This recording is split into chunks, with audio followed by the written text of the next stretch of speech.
दोस्तों, सागर ज्ञानार्जन में आप सभी का स्वागत है। आज हम चर्चा के विषय में हमारा एक टॉपिक है करंट अफेयर बेस्ड, जिसमें हम मशहूर जो भी इम्पोर्टेंट टॉपिक होता है दिन भर का, उसके बारे में हम डिटेल में चर्चा करते हैं, जो करंट बेस्ड होता है नेशनल और इंटरनेशनल दोनों लेवल का। तो आज हमारा जो टॉपिक है वो है मशहूर बंगाली अभिनेता सौमित्र चटर्जी। ठीक है, इनके बारे में, इनसे संबंधित हम पढ़ेंगे, जिनका हाल ही में निधन हुआ है। ये हमारे एग्ज़ाम के पॉइंट ऑफ व्यू से, हर प्रकार के जो भी एमसीक्यू वाले एग्ज़ाम होते हैं उनके लिए इम्पॉर्टेंट है, तो हम इसको थोड़ा डिटेल में देख लेते हैं।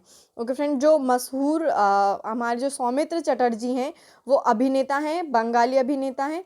मशहूर बंगाली अभिनेता सौमित्र चटर्जी का 15 नवंबर 2020 को क्या हो गया फ्रेंड, निधन हो गया है।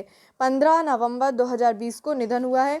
वे लंबे समय से बीमार चल रहे थे। वे 85 साल के थे। ठीक है, पिछले कई महीनों से उनके स्वास्थ्य खराब चल रहा था और वे कोलकाता के निजी अस्पताल में भर्ती थे।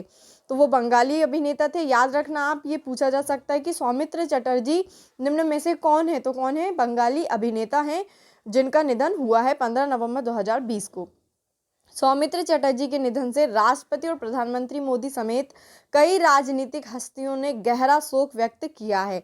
सौमित्र चटर्जी के निधन पर राष्ट्रपति श्री रामनाथ कोविंद जी ने दुख प्रकट करते हुए कहा कि भारतीय सिनेमा ने अपनी एक दिग्गज अभिनेता खो दिया है। मुख्यमंत्री ममता बनर्जी जी ने भी उनके निधन पर शोक जताया है।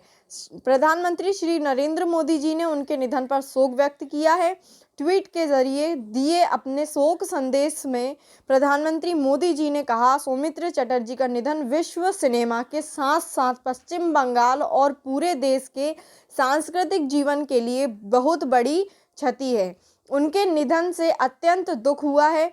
परिजनों और प्रशंसकों के लिए मेरी संवेदनाएं हैं। ओम शांति। इन्होंने, हमारे प्रधानमंत्री मोदी जी ने ये ट्वीट किया है। श्री सौमित्र चटर्जी का निधन विश्व सिनेमा के साथ साथ पश्चिम बंगाल और पूरे देश के सांस्कृतिक जीवन के लिए बहुत बड़ी क्षति है। उनके निधन से अत्यंत दुख हुआ है। परिजनों और प्रशंसकों के लिए मेरी संवेदनाएं हैं। ओम शांति। सौमित्र चटर्जी जी को 2018 में फ्रांस के सर्वोच्च नागरिक सम्मान लीजन डी ऑनर से सम्मानित किया गया था। फ्रेंड, मोस्ट इम्पॉर्टेंट फैक्ट है हमारा ये कि फ्रांस की जो सरकार है उसने सर्वोच्च नागरिक सम्मान जो है वहाँ का, फ्रांस का लीजन डी ऑनर से सम्मानित किया है। कब किया है फ्रेंड, 2018 को। कई बार अपने अभिनय के लिए नेशनल अवार्ड पा चुके सौमित्र चटर्जी को साल 2012 में दादा साहेब फाल्के अवार्ड से भी नवाजा गया है। उन्हें साल 2004 में भारत के तीसरे सर्वोच्च नागरिक सम्मान पद्म भूषण से सम्मानित किया गया है। उन्हें फ्रांस के सर्वोच्च नागरिक सम्मान लीजन द ऑनर से भी सम्मानित किया गया था। फ्रेंड, ये जो हमारे इसमें 3 फैक्ट्स थे, 3 कौन कौन से, फ्रांस का जो सर्वोच्च नागरिक सम्मान है लीजन डी ऑनर, एक वो फैक्ट है। दूसरा हमारा है कि उनको दादा साहेब फाल्के अवार्ड दिया गया है, और तीसरा जो हमारा है पद्म भूषण से भी सम्मानित किया गया है। तो फ्रेंड, ये 4 ऑप्शन हमारे एग्जाम में होते हैं। तो इस प्रकार का क्वेश्चन पूछा जा सकता है कि निम्न में से सौमित्र चटर्जी को किस सम्मान से सम्मानित नहीं किया गया है। तो आपको पता होना चाहिए कि 3 कौन कौन से हैं। तो 4th जो हमारा रॉन्ग होगा वो अपने आप ही सामने आ जाएगा। सौमित्र चटर्जी जी का जन्म 19 जनवरी 1935 को पश्चिम बंगाल में नादिया जिले के कृष्णा नगर में हुआ था। उनकी प्राथमिक शिक्षा कृष्णा नगर में ही हुई थी। स्कूल में पढ़ने की उम्र से ही सौमित्र ने एक्टिंग शुरू कर दी थी। सौमित्र चटर्जी जी ने 200 से अधिक फिल्मों में काम किया है। उन्होंने जाने माने निर्देशक सत्यजीत रे की फिल्म अपूर्व संसार से अपनी फिल्म करियर की शुरुआत की थी। इसके बाद उन्होंने जॉय बाबा फुलेनाथ में फेलुदा का किरदार निभाया।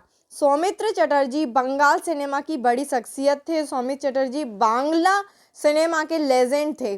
सौमित्र चटर्जी जी का दमदार एक्टिंग और उनका स्क्रीन प्रेजेंस उन्हें फिल्म मेकर्स का फेवरेट बनाता था।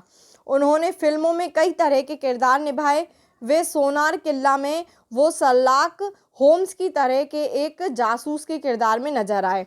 महान बंगाली अभिनेता और दादा साहेब फाल्के पुरस्कार से सम्मानित सौमित्र चटर्जी को ऑस्कर विजेता फिल्म निर्देशक सत्यजीत रे के साथ उनके सहयोग के लिए जाना जाता था। तो फ्रेंड, इनसे संबंधित जो कुछ हमारे फैक्ट्स थे 4-5, वो बहुत इंपॉर्टेंट फैक्ट हैं। आप उनकी लिस्ट बनाना और वो एग्ज़ाम के लिए आपको मदद करेंगे। Okay friend, thanks to watch my